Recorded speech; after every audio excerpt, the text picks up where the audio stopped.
우리가 계속해서 살펴본 것처럼요, 가인이라는 사람은 굉장히 이기적인 사람이었습니다.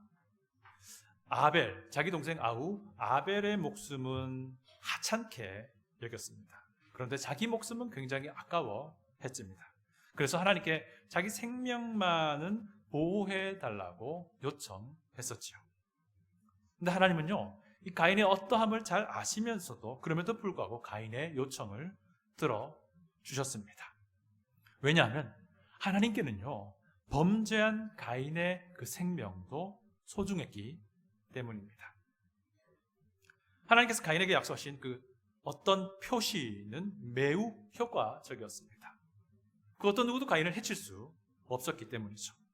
그래서 오늘 본문을 우리가 읽은 바처럼 가인부터 시작해서 가인의 7대 손까지의 족보가 소개될 수 있는 겁니다. 그러니까 무슨 말인 거니? 가인의 입장에서 가인의 이 7대 손까지 이어지는 족보에 속한 이 사람들 입장에서는 이 족보는 하나님의 은혜의 산물이라는 것이죠. 왜냐하면 그의 조상 가인을 하나님께서 특별한 표로 보호하셨기 때문에 그들이 있는 것이잖아요. 제가 어렸을 때 어느 날 저희 아버지가 저를 부르시는 거예요. 그리고는 보자기에 싼 책을 딱 펼쳐 보이시면서 막 이런저런 설명해 주시는데요. 그거 보니까 해주 오시 집안의 족보였어요. 제 어렸을 때 기억으로 저희 아버지가 아들아, 고려시대 때 무관을 지내셨던 오인자 유자란 분이 있는데 라고 설명해 주시는 거예요. 그래서 저는 이제 어린 마음에 친구들에게 야, 우리 집안에도 고려 성종 때 오인유 장군이 있었어라고 말하고 싶었지만 그렇게 하지 못했습니다. 왜냐하면 아무도 그 사람 모르기 때문입니다. 어쨌든 저는 고려 성종 때 군기감이라는 벼슬을 지냈던 어른의 후손입니다. 오늘 본문에 등장하는 가인의 족보를 보면요, 저희 집안과는 사뭇 달라요. 가인과 가인의 후손은요, 인류에 정말 많은 기여를 한 것처럼 보입니다. 가인은 에녹성을 만들었어요. 제가 도시공학을 공부했잖아요. 서양이나 동양이나요, 마찬가지로 인류 초기의 도시는요, 성을 중심으로 시작이 돼요. 이 말이 무슨 말인 거니? 가인이 인류 최초로 도시 문화를 시작시킨 사람이라는 거예요. 굉장히 큰 인류에 기여를 한 거예요. 가인의 7대손 야발이라는 사람이 나오죠. 그 사람은 대규모 목축업자의 시조가 됩니다. 아마도 이 도시 문화를 지탱하기 위해서 필요했던 대량의 식량을 조달하기 위한 방편이었을 거예요. 굉장히 돈을 많이 벌었겠죠. 또 다른 가인의 7대손 야발의 아우로 보이는데요, 유발이라는 사람은요, 음악을 연주하는 사람의 시초가 돼요. 도시 문화가 형성되면서 유희를 즐기고자 하는 요구가 발생했을 겁니다. 또 다른 가인의 7대손 두발 가인이라는 사람은요, 금속 도구를 만드는 사람의 시초가 됩니다. 도시 문화가 형성되면서요, 사회는 어떻게 변화하게 되었냐면 이 전쟁과 대결이 반드시 필수적이 되는 그런 사회가 되었습니다. 왜냐하면 전쟁에서 이겨야만이 자기 도시를 보존할 수 있고 자기 도시가 유지될 수 있기 때문입니다. 그래서 금속으로 무기를 만드는 사업은 굉장히 중요한 것이 됩니다. 그래서 금속 무기를 원활히 공급할 수 있는 자가 권력을 가지게 되는 것이죠. 이처럼 가인과 가인의 후손은요, 이 사람들이 보기에는 매우 화려하고 부유한 인생을 살았습니다. 하지만 그들의 인생의 속내는요, 그렇지 않았습니다. 그 이유가 무엇인가 하니 그들이 하나님을 떠난 삶을 살았기 때문입니다. 여러분, 하나님을 떠난 삶은요, 결단코 화려한 인생 아닙니다. 결단코 부유한 인생 아닙니다. 하나님을 떠난 가인과 그 후손들은요, 하나님을 떠나서 하나님의 룰을 깨뜨리는 자가 되고 맙니다. 룰 브레이커가 된다는 것이죠. 하나님이 세운 질서를 깨뜨리는 그런 삶을 살게 되면 우리가 보게 될 겁니다. 우리가 이들의 삶의 면면 살펴볼 텐데요, 이들의 삶은요, 죄인된 인간의 삶, 바로 그 자체를 대표하는 대표 선수인 겁니다. 그들의 삶이 결국 내 삶이라는 거예요. 내 삶이 그들의 삶과 너무 유사하다라는 겁니다. 자, 그렇다면 과연 어떤 면에서 가인과 그의 후손들의 삶이 룰을 깨뜨리는 룰 브레이커의 모습이었는지 살펴보길 원합니다. 첫 번째는요, 그들은 하나님의 심판을 깨뜨리는 사람이었습니다. 하나님의 처벌을 깨뜨리는 사람이었습니다. 가인은요, 부모 아담과 하와가 살던 것보다 더 동쪽으로 이동을 합니다. 그리고 성경에 보니까 그곳의 이름은 노시라고 불립니다. 이 노시라고 말하는 이 히브리어 단어의 의미는요, 유리방황한다라는 그런 의미를 가지고 있습니다. 이러고 보니까 이 노시란 땅 이름이 우리에게 무엇을 상기시킵니다. 뭐냐면 하나님이 가인에게 내렸던 징계와 그 처벌을 상기시킵니다. 너는 땅에서 피하여 유리하는 자가 되리라 라고 하나님이 선고하셨죠. 그런데 가인은요, 이제는 더 이상 하나님의 그 징계, 하나님의 그 처벌을 받지 않기로 결정을 하게 돼요. 자기가 하나님의 처벌을 깨뜨리고자 했다는 겁니다. 그렇게 해서 나타난 행동이 무엇입니까? 17절 상반절을 보십시오. 아내와 동침하매 그가 임신하여 에녹을 낳은지라 가인이 성을 쌓고. 이것은요, 가인이 인류 최초로 성을 쌓는 것으로 그가 하나님의 징계, 하나님의 그 심판을 깨뜨리겠다라는 그런 의지의 표시인 겁니다. 가인이 성을 쌓은 행동은요, 하나님이 세운 그 처벌의 기준을 내가 깨뜨려버리겠다라는 그런 상징입니다. 그거 더 이상 받지 않겠다는 겁니다. 이것은요, 창세기 11장의 기록을 보면 좀 더 선명해집니다. 여러분, 창세기를 쭉 두 부분으로 나눌 수 있거든요. 1장부터 11장이 이 온 인류의 원래 초기 역사를 다루고요, 12장부터 마지막까지가 하나님의 언약 백성 이스라엘 백성을 다루는데요, 창세기 1장부터 11장 내용을 쭉 보면요, 딱 두 번의 케이스에 한해서 사람들이 성을 짓는, 도시를 만드는 게 나와요. 첫 번째 것이 오늘 본문에 나오는 4장에 나오는 가인이 성을 쌓는 것이고요, 두 번째 케이스는요 11장에 나옵니다. 홍수 이후에 사람들이 바벨이라는 지역에 모여서 성을 쌓고요, 바벨 탑을 쌓아 올립니다. 여러분, 홍수 이후 사람들이 모여서 바벨 도시를 짓고 그곳에서 바벨 탑을 쌓은 것은요, 명백하게 하나님께 대항하는 것이었어요. 하나님처럼 되겠다라는 표시였던 것입니다. 이거 명백하죠. 하나님께 대한 반항이었어요. 이처럼 가인 역시 에녹성을 쌓겠다라고 하는 것은 하나님께 반항하는 인간을 보여준다라고 하는 것이죠. 하나님의 그 처벌 내가 받지 않겠다라고 하는 겁니다. 결국 에녹성을 건설하게 되는 것이 그런 모습인 거예요. 여러분, 그런데요, 우리도 사실 마찬가지예요. 우리가요, 복음을 받아들이지 않겠다라고 하는 것은요, 죄된 나에게 내려질 영원한 멸망이라는 하나님의 처벌을 거부하겠다라는 표시예요. 나 예수님을 구주로 믿지 않겠다라고 하는 것은요, 하나님의 그 징계, 하나님의 그 처벌, 하나님의 그 벌을 무시하겠다라고 하는 것입니다. 물론 그 이전에 자기의 죄인됨을 인정하지 않겠다는 것도 포함하는 것이겠죠. 그래서 예수 그리스도 십자가를 받지 않는 겁니다. 물론 모든 일에는 다 하나님의 때가 있습니다. 구원 문제도 마찬가지입니다. 그러나 이것이 예수 그리스도를 믿기를 거부하는 것에 대한 변명이 되지 않기를 바랍니다. 두 번째로 그들은요, 하나님의 보호를 깨뜨립니다. 가인이 최초의 도시를 건설하고 그 이름을 어떻게 짓습니까? 자기 아들, 첫째 아들 에녹의 이름을 따서 에녹성이라고 짓습니다. 17절 하반절을 보시면요, 이렇게 말합니다. 그의 아들의 이름으로 성을 이름하여 에녹이라 하였다라고 말합니다. 여러분, 이 행동은요, 어떤 것을 상징하냐면요, 자기의 이름을 드러내고자 하는 인간의 욕망을 보여준다 할 수 있습니다. 하나님과 대등해지고자 하는 인간의 교만함을 보여준다 할 수 있어요. 여러분, 가인이 하나님의 징계를 받긴 했지만 그럼에도 불구하고 생명을 부지할 수 있었던 이유가 무엇입니까? 하나님께서 보호하셨기 때문입니다. 하나님께서 가인에게 특별한 표를 주셨기 때문입니다. 이것이 무엇을 뜻합니까? 인간이 하나님의 질서를 벗어나면 멸망한다는 거예요. 그렇지만 인간이 그 하나님의 질서 안에 있으면 멸망하지 않고 보호받는다는 겁니다. 그런데 가인은요, 이 사실을 잊어버린 겁니다. 아니, 어쩌면 하나님의 질서를 무시한 거일 수도 있습니다. 아니, 어쩌면 하나님의 질서를 자기 스스로 거부하는 것일 수도 있습니다. 우리가 볼 때 너무 어리석잖아요. 왜냐하면 가인은 그 과정을 몸소 다 지켜봤단 말이에요. 직접 경험했단 말입니다.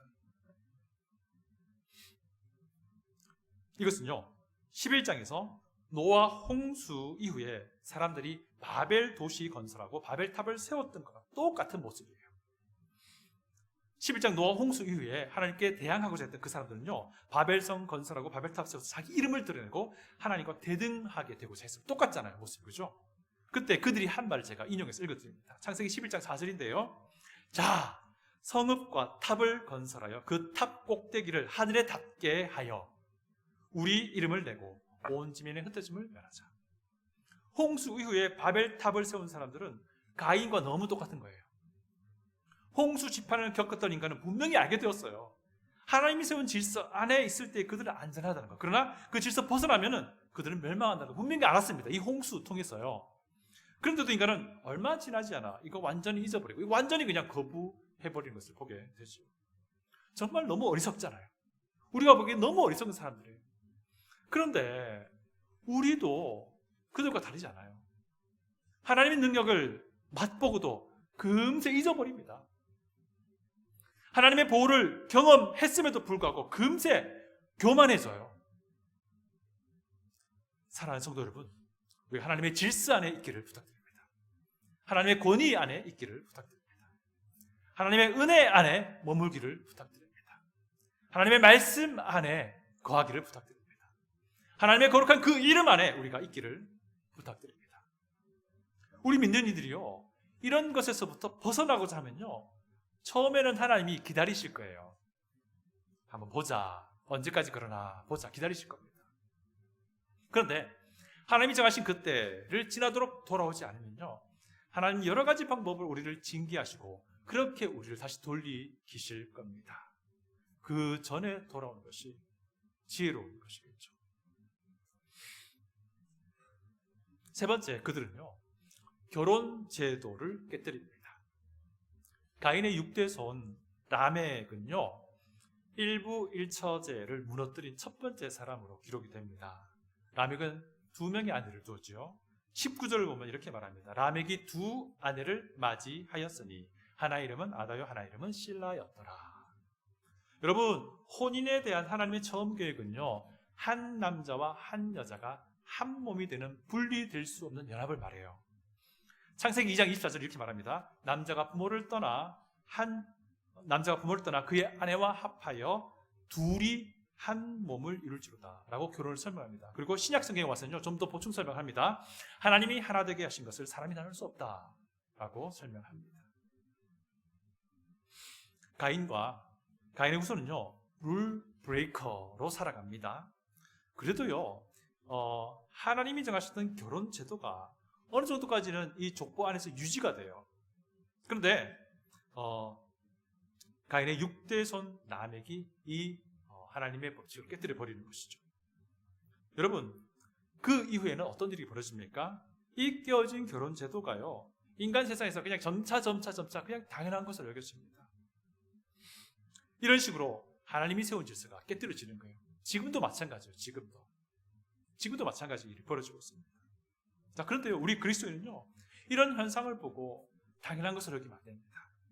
하나님의 뜻이 무너진 것에 대해서 애통해하고 애석해하고 그렇게 경각심을 가져야 합니다. 네 번째, 그들은요, 생명의 소중함을 깨뜨립니다. 라멕은요, 2 아내에게 자기에게 있었던 일을 말합니다. 내용이 무엇입니까? 자기가 2 사람을 죽였다는 거예요. 23절을 봅니다. 라멕이 아내들에게 이르되 아다와 실라여 내 목소리를 들으라. 라멕의 아내들이여 내 말을 들으라. 나의 상처로 말미암아 내가 사람을 죽였고 나의 상함으로 말미암아 소년을 죽였도다. 이게 무슨 말인 거니? 어른 남자도 죽이고 어른이 아닌 아직 어린 남자도 죽였다는 거예요. 그걸 중요하게 봐야 할 것이 뭐냐면요, 정말 이 사람이 라멕이 살인을 할 만한 동기가 되긴 했을까라는 거예요. 어른 남성을 죽인 이유를 성경이 뭐라고 밝히고 있죠? 나의 상처로 말미암아 내가 사람을 죽였다 말하잖아요. 여기 상처라고 번역된 히브리어 단어는요, 어떤 단어냐면요, 간단한 타박상 정도를 말해요. 이게 무슨 말입니까? 이 살인할 만한 타당한 이유가 아닌 거예요. 물론 살인에는 타당한 이유조차도 없긴 하지만, 어쨌든 근데 그럼에도 불구하고 이 라멕이라는 사람이 보복 살인했다는 거예요. 그리고 이것을 자기 아내들에게 아무 일 아닌 것처럼 말하고 있다는 사실이에요. 소년이라고 번역한 이 단어 있잖아요. 이 히브리어 단어는 아직 어른이 되지 않은 청소년을 말해요. 라멕은요, 어른 남성도 충분히 제압해서 살해할 만한 힘을 가진 사람이었습니다. 그런데 라멕은 아직 힘이 약한 어린 청소년조차도 보복 살해했다는 겁니다. 잔인한 보복자죠. 작은 상처를 입은 자를 보복 살해하고 아직 힘이 성숙하지 못한 그런 어린 청년도 그냥 그렇게 보복 살해하는 사람이었다는 거예요. 충격적인 사실은요, 23절, 24절이요, 시, 노래 형식이에요. 이게 무슨 말입니까? 라멕이 노래로 이 사실을 자기 아내들에게 흥얼거렸다는 사실이에요. 보복 살해하고 나서 그것을 아내들에게 자랑스럽게 노래할 만큼 잔인한 사람이 라멕이에요. 그리고 라멕의 살해 동기는요, 자기 감정이었습니다. 자기 주관적인 기분이었던 거예요. 별것 아닌 건데, 넘어갈 수 있는 일인데, 그럼에도 불구하고 라멕은 보복하고 살해합니다. 기분 나빴다는 거예요. 여러분, 기분에 따라 행동했다는 겁니다. 하나님이 사람을 귀하게 여기셨기 때문에 라멕의 6대조 할아버지 가인에게 어떤 특별한 표를 주셨잖아요. 그래서 가인이 목숨을 부지할 수 있었잖아요. 그래서 지금의 자신이 있는 건데, 라멕은 하나님이 귀하게 여기시는 생명을 하찮게 여기고 보복 살해를 저질렀다라는 겁니다. 여러분, 기분 나쁘면 하나님의 원리건 뭐건 아무것도 아닌 것으로 여겨버리는 자가 바로 라멕입니다. 여러분, 아직 예수 그리스도를 믿지 못하는 분들에게 말씀드립니다.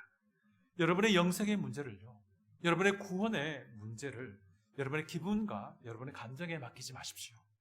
또 여러분, 구원받은 그리스도인 되신 분께 부탁드립니다.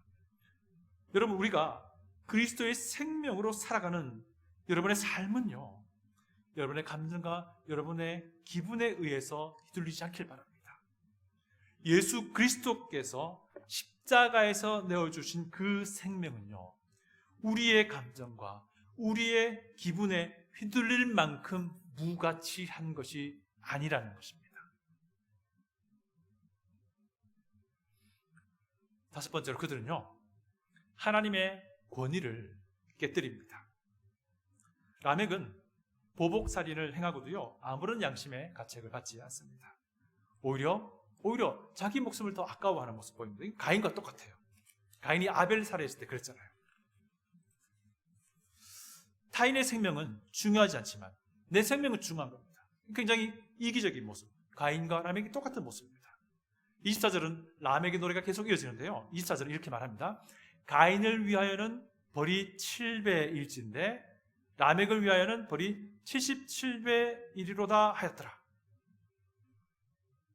가인을 해치는 자는 7배의 벌이 주어질 것인데 자기를 해치는 자는 77배의 벌이 주어지겠다라는 걸 말하잖아요. 여러분, 아벨을 죽인 가인이 자기 목숨 잃을까 봐 두려워할 때에 가인을 죽이는 자에게 7배의 벌을 주겠다고 누가 말씀해 주셨습니까? 하나님 말씀해 주셨어요. 그런데 가인의 6대손 라멕은요, 자기를 죽이는 자에게 77배의 벌이 주어질 것이라고 누가 말합니까? 자기가 정해서 자기가 말해요. 가인과 비교되는 부분이 바로 이런 부분입니다. 가인을 위해서는 7배의 벌이 정해지는데 하나님이 정합니다. 그런데 라멕에 대해서는 77배의 벌이 주어진다는데 자기가 정해요. 자기가 기준이 되어서 자기가 정한다는 겁니다. 또 가인과 비교되는 부분은 이것입니다. 가인을 위한 7배의 벌은 하나님이 시행하겠다라는 거예요. 그런데 라멕을 위한 77배의 벌은 누가요? 라멕 자기가 임의로 자기 기분에 따라서, 자기 감정에 따라서 시행하겠다는 겁니다. 시행했다는 거예요. 여러분, 원수 갚는 것은요, 하나님의 몫입니다. 이것이 성경 전반에 가르치는 원리입니다. 그게 무슨 말입니까? 라멕이 하나님의 이 세우신 법칙과 이 권리를 침해한 겁니다. 여러분, 가인은요, 그래서 좀 조심하는 모습이 있었어요. 하나님께 매달렸습니다. 하나님께 부탁을 했습니다. 살려달라고. 그런데 라멕은요, 하나님은 안중에도 없어요. 완전히 고삐 뿔린 망한지 마냥 자기가 그냥 알아서 기분에 따라서 정하고, 자기가 거기에 따라서 보복살인하고, 자기가 유리한 대로 그냥 규칙을 정하고 하나님의 권위를 완전히 무시해버리는 그런 모습을 보이고 있습니다. 룰 브레이커로서의 가인과 그의 후손의 삶은요, 그 악함이 세대가 흘러가면 흘러갈수록 더 점점 심해집니다. 그런데요, 이거 우리가 분명히 봐야 됩니다. 이것이 그들만의 문제가 아니라는 사실이에요. 우리 자신의 문제이기도 하다는 사실입니다. 우리도요, 하나님의 징계 거부하잖아요. 우리도 하나님의 보호를 거부해요. 언제 그러냐는 듯이 교만해집니다. 우리도 깨어진 혼인과 무너진 가정의 현실, 무너져가는 이 세상을 보면서 그냥 무덤덤해져 버립니다. 우리도 때로는요, 우리의 기분과 감정에 따라서 다른 사람을 대합니다. 우리 역시 하나님의 권위를 무시하기 일쑤예요. 그렇지 않습니까? 그래서요, 우리도요, 라멕처럼 일말의 부끄럼도 없이 77배로다라고 노래를 부르는 삶을 살고 있다는 사실이에요. 이것이 사실 인간 세상의 현실입니다. 그리고 우리는 그 안을 살아가고 있습니다. 우리 삶의 현실이 우리 삶의 현실입니다. 그래서 성경은 말하는 거예요. 모든 사람이 범죄하여 하나님의 영광을 이루지 못한다라고 말하는 겁니다. 그래서 성경은 말하는 겁니다. 죄의 삭은 사망이다 말하는 거예요. 그래서 성경은 말합니다. 한 번 죽는 것은 사람에게 정한 것이지만 그 뒤에 심판이 있다. 그 뒤에 영원한 죽음이 뒤따를 것이다 라고 말하는 것입니다. 여러분, 하나님을 떠난 인생은요, 그 모습이 아무리 화려하게 보이고 그 모습이 사람들이 막 흠모하고 사람들이 막 부러워할 만한 것이라 할지라도요, 온 세상의 주 대신 하나님과 영 분리되어 영원한 죽음에 이를 수밖에 없는 인생입니다. 여러분, 이것이 얼마나 심각한 일입니까? 여러분, 이것이 얼마나 괴로운 일입니까? 여러분, 영원한 사망이라는 이 벌의 참혹함도 참혹함이지만요, 더 심각한 문제는 내 힘으로는 스스로 그 안을 헤쳐나올 수 없다는 것입니다. 이것이 더 고약한 거예요. 그래서 하나님의 돕는 은혜의 손길이 필요한 겁니다. 그 은혜의 손길이 바로 하나님의 아들 예수 그리스도입니다. 십자가에서 벌어진 예수 그리스도의 대신 죽음과 부활인 겁니다. 하나님은 룰브레이커의 비참한 삶에 대한 이야기로 가득한 이 가인의 족보만으로 이야기를 끝맺지 않습니다.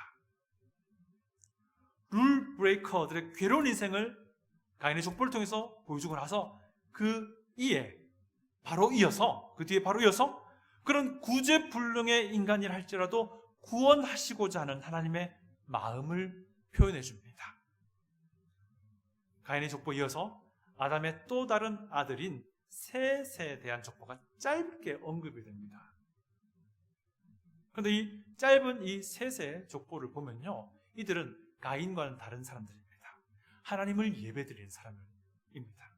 26절을 보면 이렇게 말합니다. 셋도 아들을 낳고 그의 이름을 에노스라 하였으며 그때에 사람들이 비로소 여호와의 이름을 불렀더라. 셋의 아들 에노스가 태어났을 때 그들은 하나님께 공개적으로 예배드리기 시작했다라는 말입니다. 하나님의 이름, 여호와의 이름을 불렀다라는 이 표현은요, 하나님께 예배드렸다라는 것을 말합니다. 여러분, 하나님께 예배드리던 자들의 조상은 이제 아담의 이대손 셋이 되는데요, 가인의 또 다른 동생이 되겠죠. 그런데요, 아담과 하와가 이 셋을 낳고 셋을 지칭하는 단어를 보면요, 굉장히 은혜로운 단어가 사용됩니다. 우리 다 같이 25절을 읽어봅니다. 25절 다 같이 읽어보겠습니다. 시작. 아담이 다시 자기 아내와 동침하매 그가 아들을 낳아 그의 이름을 셋이라 하였으니 이는 하나님이 내게 가인이 죽인 아벨 대신에 다른 씨를 주셨다 함이며. 여러분, 아담과 하와가요, 셋을 두고서 씨라고 표현해요. 씨. 여기서 씨라고 번역한 히브리어 단어가요, 창세기 3장 15절에서 뱀의 머리를 상하게 할 여자의 후손이라 말할 때 그 후손과 같은 단어예요. 여자의 후손, 여자의 씨가 바로 셋이라는 겁니다. 여자의 후손, 여자의 씨, 창세기 3장 15절에서 이 여자의 후손, 여자의 씨라는 이 단어를 3장만 보면 의미를 알 수 없어요. 창세기만 봐도 의미를 알 수 없습니다. 그러나 성경 전체를 다 고려해 볼 때 이것은 예수 그리스도이심이 분명해요. 그럼 또 흥미로운 것이 하나 있습니다. 창세기 3장 15절에서 여자의 후손이 언급된 이후로요, 아담과 하와 사이의 자녀, 남자 자녀 3명이 소개됩니다. 그런데요, 셋만 씨라고 언급이 됩니다. 가인은요, 그래서 남자라고 언급돼요. 내가 여호와로 말미암아 득남하였다, 남자를 얻었다라고 표현해요. 아벨은 또 어떻게 표현되는지 아세요? 가인의 형제라고만 번역됩니다. 가인의 형제라고만 표현돼요. 가인의 아우 아벨을 낳았는데 가인의 아우라고 말해요. 그런데 셋은요, 후손 씨라고 언급됩니다. 하나님이 내게 가인이 죽인 아벨 대신에 다른 씨를 주셨다, 다른 후손을 주셨다. 여자의 후손을 말하는 겁니다. 사랑하는 여러분, 우리 인간은요, 여자의 후손으로 오신 예수 그리스도를 구주로 믿을 때에 비로소 온전한 인간이 됩니다. 예수 그리스도를 구주로 믿지 않으면요, 우리는 우리의 죄에 대한 대가를 받을 수밖에 없는 존재입니다. 그 영원한 죽음이잖아요. 그것은 우리를 만드셔서 우리를 여기에 있게 하신 하나님과 영원한 분리를 말하는 겁니다. 우리 인간은요, 여자의 후손으로 오신 예수 그리스도 안에 있을 때에만 하나님의 보호를 경험할 수 있어요. 우리 인간은요, 여자의 후손으로 오신 예수 그리스도, 그분과 함께 동행할 때에 진정으로 생명의 소중함을 알게 됩니다. 왜 그렇습니까? 그 예수님께서 나를 살리기 위해, 내 옆에 있는 사람 살리기 위해 희생하신 그 생명은 하나님의 생명이었기 때문입니다. 그 하나님의 생명을 치르시고서 내 옆에 있는 사람을 살리기 위한 것이니 다른 사람의 생명도 소중히 여길 수밖에 없는 것이죠. 우리 인간은요, 여자의 후손으로 오신 예수 그리스도의 제자가 될 때에만 하나님의 권위를 인정하는 삶을 살아가게 될 것입니다. 왜? 여자의 후손으로 오신 예수 그리스도가 우리를 창조하시고 우리를 여기에 있게 하신 하나님이시기 때문입니다. 사랑하는 성도 여러분, 예수 그리스도 안에서 걸어가십시오. 예수 그리스도의 십자가를 잊지 마십시오. 예수 그리스도의 십자가에서 보신 그 사랑을 계속 마음에 간직하십시오. 그렇게 할 때 우리는 룰 브레이커가 아니라 룰 키퍼로서의 삶을 살아가게 될 것입니다. 다 같이 기도하겠습니다.